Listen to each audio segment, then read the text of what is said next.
Hi everybody, Stefan Molyneux from FreedoMain Radio. Hope you're doing well. So a number of alert listeners have sent me an article, which they've asked for some thoughts on.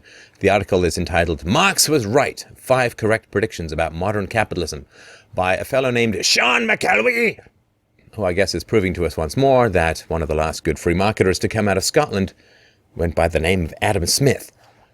So he writes, there's a lot of talk of Karl Marx in the air these days, from Rush Limbaugh accusing Pope Francis of promoting pure Marxism, to a Washington Times writer claiming that New York City Mayor Bill de Blasio is an unrepentant Marxist. But few people actually understand Marx's trenchant critique of capitalism. All right, so Danger Will Robinson Alert 101. He's using the word capitalism twice now, once in the title and once in the body, in the first paragraph. He has not defined what capitalism is. Kind of important. You know, if you're going to critique something, you should really define what it is. So I'll help you, though not him, by telling you that capitalism, of course, is a system of respect for property rights and the non-initiation of force. People think it's like trade or barter or money or finances or anything like that. No, it's whatever happens when you stop shooting people and stealing their stuff. That's really or threatening to shoot them and stealing their stuff. So capitalism is the private ownership of private property combined with the non-aggression principle, the non-initiation of force. So it's not just stuff that happens now where there are tall buildings and guys in suits with monocles. I mean, this is nonsense, right? Anyway, he goes on and says, most people are vaguely aware of the radical economist's prediction that capitalism would inevitably be replaced by communism, but they often misunderstand why he believed this to be true. And while Marx was wrong about some things, So, of course, Marx proclaimed that his system would create a paradise on earth, lead to increased wealth and the flourishing of the human spirit. Communism, when implemented, resulted in the deaths of hundreds of millions of people. That's a little bit wrong, I think, and it's important to understand why. He was also wrong about more minor things like his labor theory of value, that the real value in a factory was the laborers, not the capital investments and improvements made by the owner of the factory or the person who set up the business or whose family saved or whatever to create the machines or anything like that. So yeah, I mean, I would say that if I release a vaccine that is supposed to save hundreds of millions of lives and it in fact causes hundreds of millions of people to die in agony, say, well, you know, he got a few things wrong, you know, like that vaccine, but his theories were really interesting and positive and useful and good. I don't know. I mean, maybe I'm just over-afflicted with compassion for the endless victims of communism who were disassembled like a Meccano set in the hands of a 3-year-old by totalitarian states. Maybe I just have an excess of compassion for the victims of communism. But I think just saying he was wrong about some things, you know, like he didn't dot a few I's and cross a few T's, seems to kind of skate over the frozen bodies of Solzhenitsyn and his companions in the endless gulags of Soviet Union and in the millions, tens of millions who died in Chinese communism and those who died under Cambodia and those who are currently suffering in the remnants of communism all over the world. I think just to sort of brush over that shows the average level of humanity shown by a broken, frozen robot, which I would assume is in place of his heart. So he says, and while Marx was wrong about some things, keep moving, step over the bodies, his writings, many of which predate the American Civil War, accurately predicted several aspects of contemporary capitalism, from the Great Recession to the iPhone 5S in your pocket. Okay, so his argument is that Marxism is somehow opposed to, or the opposite of, contemporary capitalism. Well, that is a pretty testable hypothesis, and of course you've been told, no doubt, particularly if you live in America, that we won the Cold War, we defeated communism, and so on. So we're going to have a quick sprint through the planks of the Communist Manifesto just to make sure that the contemporary economic system throughout the West, and particularly in the US, has nothing to do with it. So 1, abolition of private property and the application of all rent to public purpose. So you've got various zoning, school and property taxes. There's the Bureau of Land Management, and there's the 14th Amendment of the U.S. Constitution. Basically, if you live, say, attached to the ground, then you have to pay rent to the government in the form of property tax, or the government will take away your property. So everything is owned by the government. All land is owned by the government, and all property is owned by the government. You are suffered to live there if you pay them off in terms of property taxes. So the government is the rentier of everything. And of course, the US government, federal government, owns a third of America. So a pretty solid implementation of the first platform of the Communist Manifesto. But let's call it capitalism, because that way we can keep our propaganda going. Number two, this will shock you if you don't know it. What was the second platform of the Communist Manifesto? A heavy progressive or graduated income tax. Now, this one may have escaped your attention, but every April 15th, you are asked to grab your shoelaces while the IRS greases up its accountants and burrows into your innards to take out most of your spleen and half of your money. So the focus of the Communist Manifesto on creating a heavily graduated income tax has been achieved throughout the entire Western world, which has so amazingly, wonderfully defeated communism. So yeah, number two, absolutely achieved. Number three was abolition of all rights of inheritance. So there's a federal and a state estate tax was implemented in 1916, reformed probate laws and limited inheritance via arbitrary inheritance tax statutes. So the government, of course, you have no right of inheritance anymore. The government can arbitrarily take whatever they want from whatever inheritance you leave. So it's not that there's no inheritance possible anymore, but the government takes its cut. And the reason the government does that is if it taxed your inheritance at 100%, you'd simply spend it all before you died and they wouldn't get that cut. They let you leave some so they can take more, right? So number three has been pretty solidly implemented, third platform of the Communist Manifesto. 4, confiscation of the property of all immigrants and rebels. So these are government seizures, tax liens, and there's an Executive Order 11490, which gives private land to the Department of Urban Development. They can just seize your land to build highway. The imprisonment of, quote, terrorists and those who speak out or write against the government, which was the 1997 Crime or Terrorist Bill. IRS confiscation of property without due process, the seizure of property for the war on drugs without due process, and so on. So, yeah, you disagree, your property can be seized. Number 5 in the Communist Manifesto was centralization of credit in the hands of the state by means of a national bank with state capital and an exclusive monopoly. Well, of course, this is the Federal Reserve, a credit and debt system, nationally organized by the Federal Reserve Act of 1913. All local banks are members of the Fed system and are regulated by the Federal Deposit Insurance Corporation. So mostly implemented, Platform 5. Let's see if we can find one that hasn't been implemented at all. Number 6 in the Communist Manifesto, centralization of the means of communication and transportation in the hands of the state. Ooh, imagine. Of course, that's the Federal Communications Commission, FCC, Department of Transportation, mandated through the ICC Act of 1887, Commissions Act of 1934, the Interstate Commerce Commission was established in 1938, Federal Aviation Administration, Federal Communications Commission, Executive Orders 11490, 10999, as well as state-mandated driver's license and Department of Transportation regulations. And of course, the government basically runs almost all of the roads, controls most of the airports and the ports and so on. And the rails, of course, Amtrak is heavily subsidized and partly nationalized. So, yeah, pretty well implemented for Section 6, because this, you see, is what we call capitalism, which is where almost all of the mandates of the Communist Manifesto have been implemented. 7 in the Communist Manifesto, extension of factories and instruments of production owned by the state and the bringing into cultivation of wastelands. Not the T.S. Eliot poem, sadly. And the improvement of the soil generally in accordance with the Common Plan. So this is called Corporate Capacity, the Desert Entry Act, and the Department of Agriculture, and the Department of Commerce and Labor, Department of the Interior, the Environmental Protection Agency, Bureau of Land Management, Bureau of Reclamation, Bureau of Mines, National Park Service, and the IRS control the business through corporate regulations.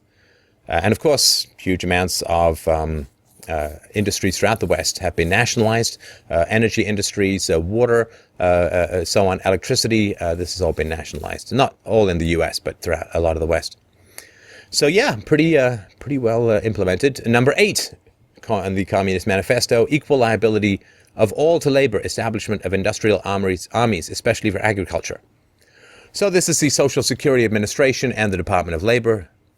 The national debt and inflation caused by the communal bank has caused the need for a two-income family. Women in the workplace since the 1920s. 19th Amendment of the U.S. Constitution, Civil Rights Act of 1964, and the general public sector unions, affirmative action, federal public works program, and so on. So fairly well implemented. Number 8. Number 9. Combination of agriculture with manufacturing industries, gradual abolition of the distinction between town and country by a more equitable distribution of the population over the country. And there's a Planning Reorganization Act from 1949, super corporate farms, massive farm subsidies going out to American farmers, and a wide variety of executive orders has implemented this to some degree. Number 10. Well, imagine, the Communist Manifesto called for free education for all children in government schools. Gosh, imagine. Imagine if we'd surrendered our children to the government for free. Gosh, we'd be complete communists. Abolition of children's factory labor in the present form, combination of education with industrial production, etc. And of course, people are taxed at gunpoint to support what are called public schools, which train the young to work for the communal debt system, Department of Education, NEA, outcome-based education, and so on. So, yeah, I think calling it somehow capitalism when the majority of the planks of the Communist Manifesto have been implemented throughout the West is, the kind of ignorance that takes a prodigious amount of willpower. I mean, to not notice that the government controls, say, debt and money, the money supply, and to still call it capitalism. Capitalism is when the government does not interfere in private property rights, which means anyone can create currency, and the government certainly has no monopoly on currency, and the government cannot, in fact, create currency at all. That's sort of the basis behind the tiny government capitalist idea, the laissez-faire or laissez-faire capitalist idea. So the fact that the children are indoctrinated for over a decade in government schools, the fact that the government controls all land and all buildings, and you have to pay them rent in order to maintain your dwelling there, the fact that the government has hundreds of thousands of regulations governing all forms of voluntary interactions in terms of trade, the fact that the government steals from people at gunpoint, spends the money, and then taxes the next generation to pay for Social Security. These things are somewhat important. The fact that government manipulation of interest rates and the money supply has created a massive and mutant financial sector. That the fact that the government manipulation of the money supply creates housing bubbles and tax bubbles, the crashes of which sometimes strip upwards of 40% of the nation's wealth, the fact that increasing government control of welfare, of transportation, of energy policies, you name it.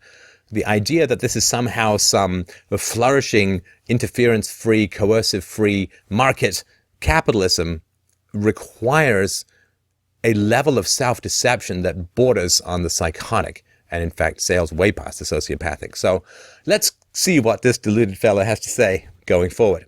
Here are 5 facts of life in 2014 that Marx's analysis of capitalism correctly predicted more than a century ago.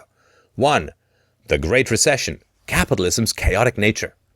The inherently chaotic, crisis-prone nature of capitalism was a key part of Marx's writings. Now, there are significant critiques of the Federal Reserve's role in creating booms and busts. One of those has been acknowledged as true by the Federal Reserve itself, which was, for instance, the boom of the 1920s followed by the 13-year Great Depression of the 1930s, which was instrumental in provoking a wee little conflict called the Second World War, resulting in the deaths of 40 million people and the surrender of all of Eastern Europe to totalitarian communism. Not unimportant in terms of what the Federal Reserve set into motion. Ben Bernanke has admitted this. And of course, the Federal Reserve is a complete opposite of capitalism. It is a government-controlled, fascistic monopoly on money and interest rates. So, again, this is just the people who've never read anything against their own opinions, never delved into anything. I mean, this is fundamentally religious in nature. I mean, these are just people who only read the Bible and never read any Richard Dawkins or science or critiques of the Bible. This is fundamentalism. You must expose yourself to beliefs opposite from what you believe. If you don't, you are worse than a fool. You are a corrupter of the intellectual rigor, self-criticism, and moral fiber of mankind. You are a virus.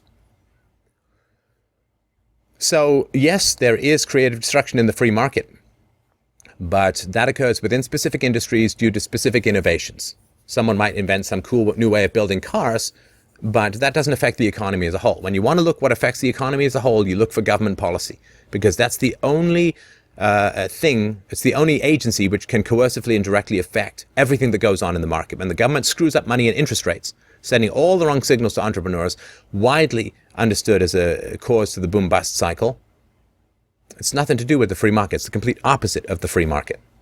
It's sort of like saying, well, in prison, people trade cigarettes for blowjobs, therefore perfect free market. Well, the fact that they're in prison, almost always unjustly as a result of state initiatives like the war on drugs, if you miss that, if you talk about the free markets in prisons and you don't mention that they're in prisons, I don't even know what to say to your level of unreality. I mean, all I can do is shout into your head and wait for the echo to come back, because that's all you're doing with the general thoughts of mankind. To go on, the man writes, Marx argued that the relentless drive for profits would lead companies to mechanize their workplaces, producing more and more goods while squeezing workers' wages until they could no longer purchase the goods they created. The mechanization of the workforce does proceed slowly and gradually and so on. So, for instance, at the turn of the century, 80 to 90% of Americans were involved in farming. Now it's like 2%. And people left the farms because there was mechanization, because there were plows, there were combine harvesters, there was threshing machines, there was a wide variety of mechanization on the farm. And yay. I mean, isn't that great? We could get rid of unemployment tomorrow, just get rid of farm machinery, and we have to pick everything and harvest everything and plant everything by hand. And we would all have a job, but we'd all pretty much starve to death. So it's not a drive for profits that fundamentally leads people to mechanize their workplaces. It is when the value of human capital diminishes relative to mechanization. In other words, if a McDonald's cash register worker costs $20 an hour, then you have a huge incentive to automate that process.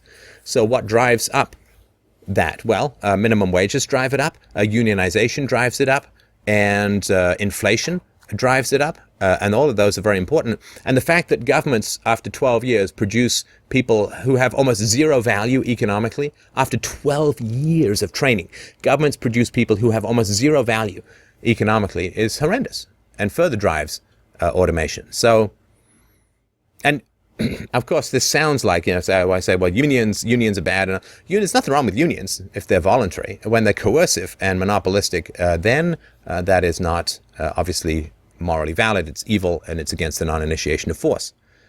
So why would you want to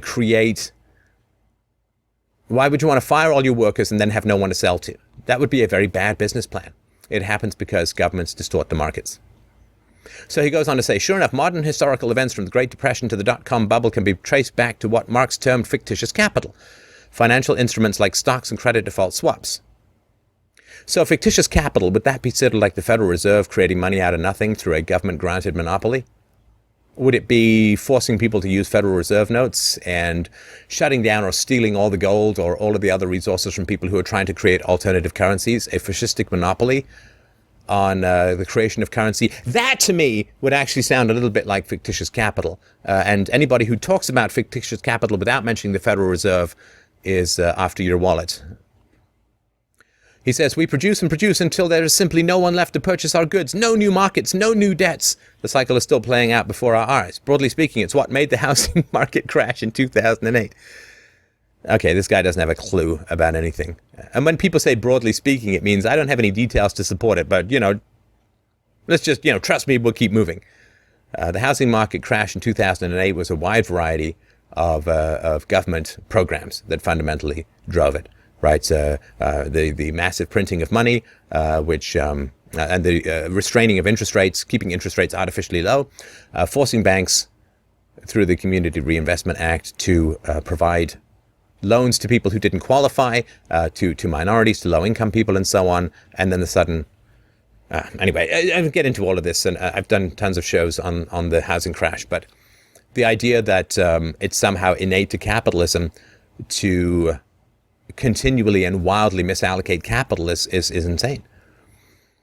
Decades of deepening inequality reduced incomes, which led more and more Americans to take on debt. When there were no subprime borrowers left to scheme, the whole facade fell apart, just as Marx knew it would. So if the taking on of debt is bad, then the government shouldn't have any national debt, right? If the government has national debt, that's a violation of private property, particularly the property rights and economic integrity and inviolability of the next generation. So this is, again, all nonsense. 2, the iPhone S, imaginary appetites. Marx warned that capitalism's tendency to concentrate high value on essentially arbitrary products would over time lead to what he called a contriving and ever-calculating subservience to inhuman, sophisticated, unnatural, and imaginary appetites. It's a harsh but accurate way of describing contemporary America, where we enjoy incredible luxury and yet are driven by a constant need for more and more stuff to buy. Consider the iPhone S you may own. Is it really that much better than the iPhone 5 you had last year or the iPhone 4S a year before that? Is it a real need or an invented one? It takes an extraordinary amount of arrogance to tell people that their needs are not valid. You know, I have a need to write this article and publish it on the web. You have a need for an iPhone 5. My need is valid. Your need is invalid. I mean, the idea that accelerating technology is a negative, written by a guy who enjoys posting things on the web. Again, I mean, I try to choke back the aneurysms when faced with this level of rank insanity. We want more and more stuff. Of course we do. It's a foundational tenet of economics that human desires are unlimited and resources are limited, which is why you need economics or why you need intelligent market-driven resource allocation. Human desires are infinite. You will never have enough time in the day. You will never have a computer that's fast enough or does everything that you want. You will never have enough resources. I mean, this is just natural. This is why we don't live in caves. And the fact that this guy is able to publish on the web while complaining that technology advances, again, what do you say?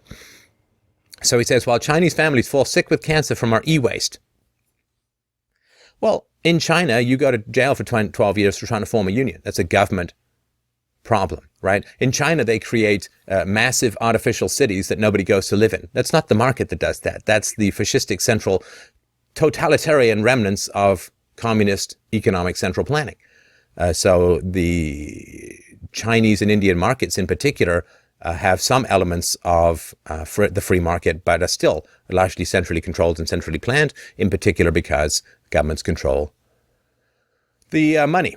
And money, of course, is the water in which the market swims in. And if the whole market gets sick, you look at the water, of course, right? And if you think that there's a free market, the first place you look is to the money. If the government controls the money supply and the interest rates, you do not have a free market at all. Anyway, so mega corporations are creating entire advertising campaigns around the idea that we should destroy perfectly good products for no reason. So this is a joke, which is, you know, well, there's a great new cell phone that's coming out, but my existing cell phone still works. And so this is a joke that people accidentally break their cell phone so they can justify upgrading to a new one. I mean, this is a joke. Maybe he doesn't understand that. Maybe he has the typical Scottish sense of humor. But anyway. The IMF, the globalization of capitalism. Marx's ideas about overproduction led him to predict what is now called globalization, the spread of capitalism across the planet in search of new markets. Quote, the need of a constantly expanding market for its products chases the bourgeoisie over the entire surface of the globe, he wrote. It must nestle everywhere, settle everywhere, establish connections everywhere. While this may seem like an obvious point now, Marx wrote these words in 1848 when globalization was over a century away. Oh, come on. God, read a tiny amount of history. Globalization was actually greater about 100 years ago than it is today. Because back then, the globalization of human beings was huge. I mean, imagine how easy it was to go from Poland to the United States in the 1870s. You could travel all throughout the world. You didn't need a passport. And as long as you weren't coughing up a lung when you stepped off the boat, you could just go live and work anywhere that you wanted. And the mobility of labor in the 19th century up until just before the First World War and through the First World War, the mobility of labor is astounding. Now the only people who don't need passports to get into another country are soldiers, and they force their way in through gunpoint at the expense of the local citizenry. So the idea that globalization is some new thing, and there are huge tariff walls that are up now that weren't there before, the amount of local regulations of business are huge barriers to entry to other businesses. There's less globalization now than there was 100 years ago. But again, this guy lives in cliches, not in reality, and so we shouldn't really expect much more. And he says, and he wasn't just right about what ended up happening in the late 20th century. He was right about why it happened, the relentless search for new markets and cheap labor. as well as the incessant demand for more natural resources, a beast that demand constant feeding. So it's weird because I think he views business as like a hyena or a jackal, just prowling around trying to eat up people and resources. I can't imagine this guy's ever had anything to do with an actual business. And the number of people who write about the economy and economics who've never actually run a business, I mean, it's almost as absurd as putting someone in charge of an economy who's never actually run a business. Obama. But I actually did run a business. I got my first job when I was 10. I've ran a business for about 15 years of a variety of businesses. You can't just go around and set up shop. There has to be local consumer demand for what it is that you're selling, right? Business is not a push environment. It is a pull environment. So, I mean, according to Say's law, which is that supply creates its own demand, like you didn't know you wanted a cell phone until a cell phone existed. There's some aspect of that, but that's only in the R&D phase, the research and development. You actually have to have local demand for whatever good or services you're providing. So, a better way, the relentless search for new markets and cheap labor. What that means is the relentless search to satisfy consumer demand around the world. Because that's what businesses do. They satisfy consumer demand. Yeah. Want food? Hey, here's some food. Let's set up a grocery store. Would you like a house? Okay, let's build some houses. Sewage? Useful, helpful. Medicine? Yes, useful, helpful. Electronics? Yes, useful, helpful. So, the relentless search to satisfy voluntary customer demand is the reality of how business operates in a free market. And the degree to which there is still remnants of the free market around the world, that's where it operates. But the idea that the businesses just plow in and destroy things and so, I mean, again, this is just insane. 4, Walmart, monopoly. The classical theory of economics assumed that competition was natural and therefore self-sustaining. I don't know what that means. Marx, however, argued that market power would actually be centralized in large monopoly firms as businesses increasingly preyed upon each other. Oh yeah, so this is the idea that, dog eat dog capitalism, businesses preying on each other. No, businesses compete with each other. Look, I've seen lots of races on the Olympics. I've never seen the winner eat the losers, right? All they do is they run a little faster. They get across that finish line quicker, and that's part of the fun of the competition. They don't, would you say that gymnasts prey on each other for medals? I mean, it's nonsense. They don't prey on each other. They compete to win, and that's what businesses do. And the way that you win is you satisfy consumer demand better than your competitor.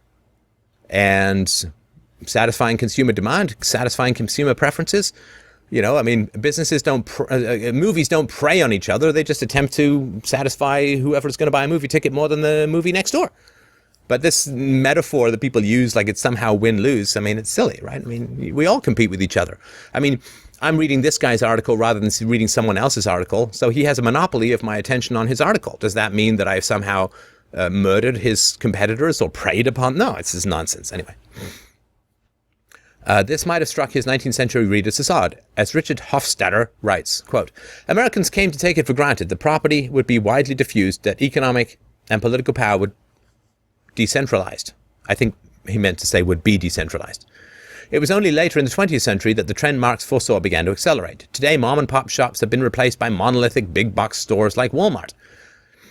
Mom and pop shops, that's just nah. Look, small businesses are important for economic growth. They innovate, they create, but they're very unstable. They come and they go, which results in a huge destruction of human capital, right? You learn some specific business by working there for 2 years, and it goes out of business. You got to retrain for something else.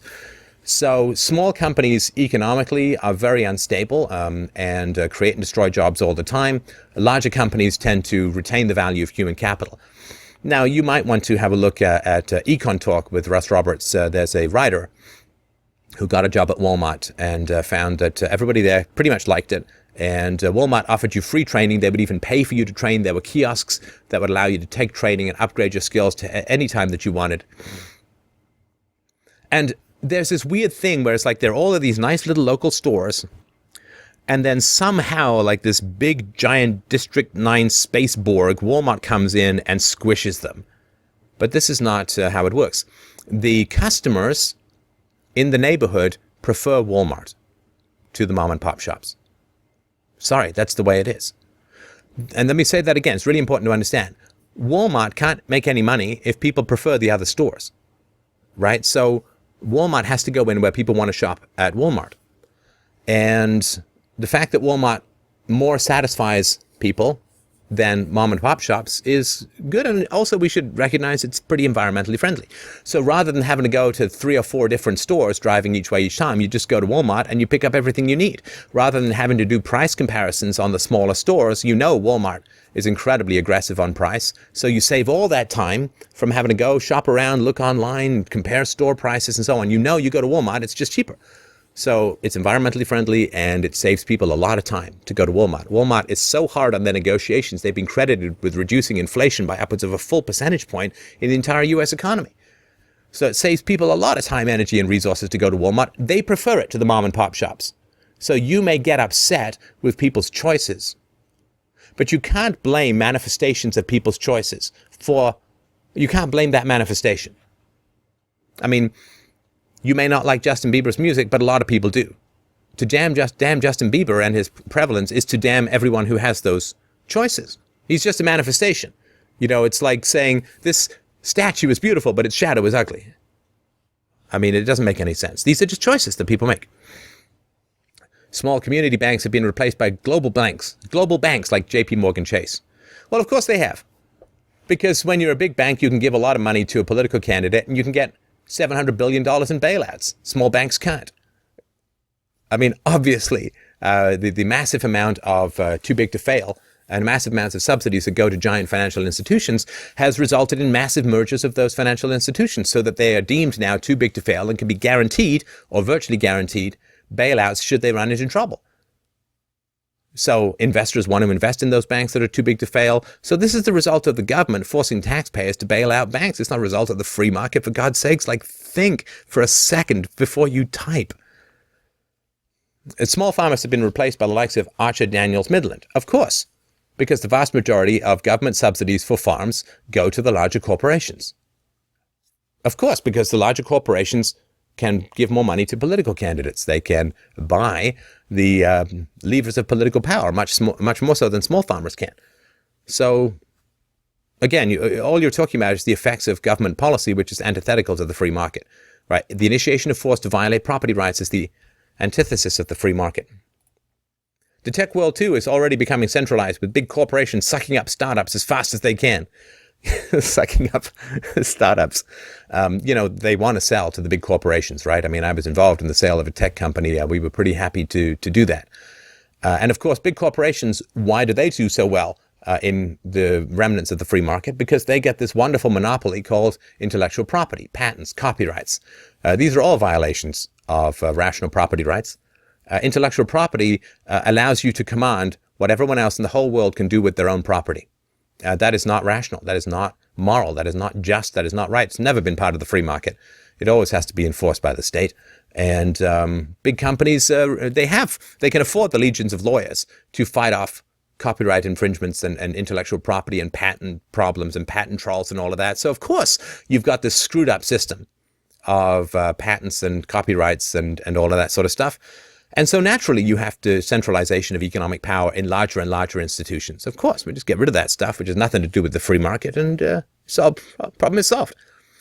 Politicians give lip service to what minimal small business lobby remains and prosecute the most violent of antitrust abuses. But for the most part, we know big business is here to stay. Sure. 5. Low wages, big profits, the reserve army of industrial labor. Marx believed that wages would be held down by a reserve army of labor, which he explained simply using classical economic techniques. Capitalists wish to pay as little as possible for labor, and this is easiest to do when there are too many workers floating around. Thus, after a recession, using a Marxist analysis, we would predict that high unemployment would keep wages stagnant as profits soared, because workers are too scared of unemployment to quit their terrible exploitative jobs. And what you know, no less an authority than the Wall Street Journal warns, lately, the U.S. recovery has been displaying some Marxian traits. Corporate profits are on a tear, and rising productivity has allowed companies to grow without doing much to reduce the vast ranks of the unemployed. That's because workers are terrified to leave their jobs and therefore lack bargaining power. It's no surprise that the best time for equitable growth is during times of full employment, when unemployment is low and workers can threaten to take another job. Okay, yeah, so you definitely want to increase demand for workers. And, one way to do that is to not allow unions to have a monopoly on the workplace. I think that's kind of important. That way, job mobility is very high. You also want to break down licenses so that people can compete with each other. You want to make sure that you break down licenses for the trades and for healthcare and for doing stock trading and so on. You want to break down all those licenses to increase the mobility of labor. You also want to make sure that kids come out of school in sort of late teenage years with lots of skills. That way, companies will have to bid more for them, but that's not what happens, of course. You learn almost nothing of any economic use in government schools. And of course, you want to also make sure that people aren't tied to their jobs by employer-provided healthcare coverage, which comes directly out of in the Second World War. You weren't allowed to give people raises. The government banned that, so companies began paying for their healthcare instead. And then that became a tax deduction, which then stuck there. The government should know, the employers should know or pay for your healthcare than they pay for your car insurance. But this is just something that the government has enforced and maintained and so on. And this is another reason why people don't want to change jobs. And of course, the money that is taken out of circulation to pay for unemployment insurance would otherwise be left in the hands of companies who would be expanding and growing and would be competing for workers. And so this reserve army of the unemployed is twofold, right? You take money from businesses to pay for unemployment insurance, and then there are lots of people looking for work and there's less money to hire them. That brings things down.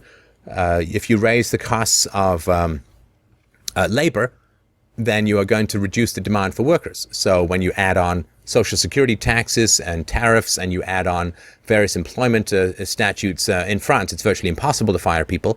And then what happens is you make it very expensive to fire people. You make it very expensive to fire people, and therefore there's lower demand for labor. This increases automation artificially, and then you get this reserve army. But it's nothing to do with the free market. In the free market, if there's an excess of labor, the price of labor will go down, or more people will choose to be entrepreneurs, right? Because if you can't get a job for much, then, and there's an excess of people looking for work, then become an employer. Start your dream job, start your own business, and hire people.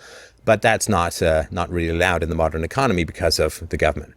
In conclusion, Marx was wrong about many things. Most of his writing focuses on a critique of capitalism rather than a proposal of what to replace it with, which left it open to misinterpretation by madmen like Stalin in the 20th century. Yes, Hitler just misinterpreted some things.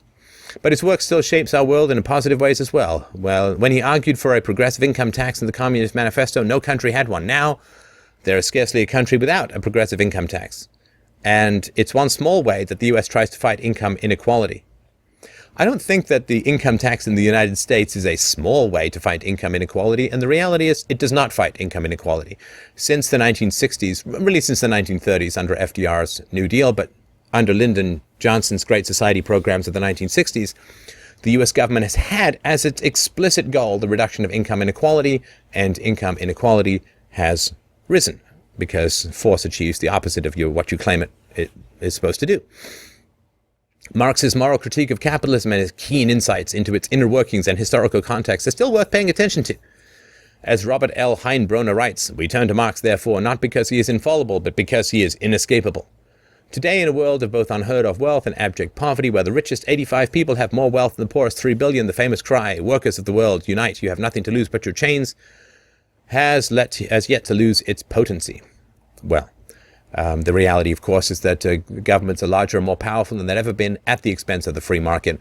So the fact that you have enormous political power combining with state-created and protected corporatism, corporations are not a product of the free market, but of the government-controlled and rich, bribed legal system. Of course, we're going to continue to have inequality growing until we actually get rid of some of these implemented manifestations of the Communist Manifesto and return to some voluntarism and freedom, and you will find these problems solved, and the true evils of Marxist doctrine will then be revealed, and the problems that we have in a society are not the result of an excess of liberty in our economic interactions. This is Stefan Molyneux from FreedoMain Radio. If you like the show, if you find this stuff useful, please, my brothers and sisters, help out the show. We are commercial free, always have been, always will be. FDRURL.com/donate. Your support is essential and hugely appreciated. Thank you so much.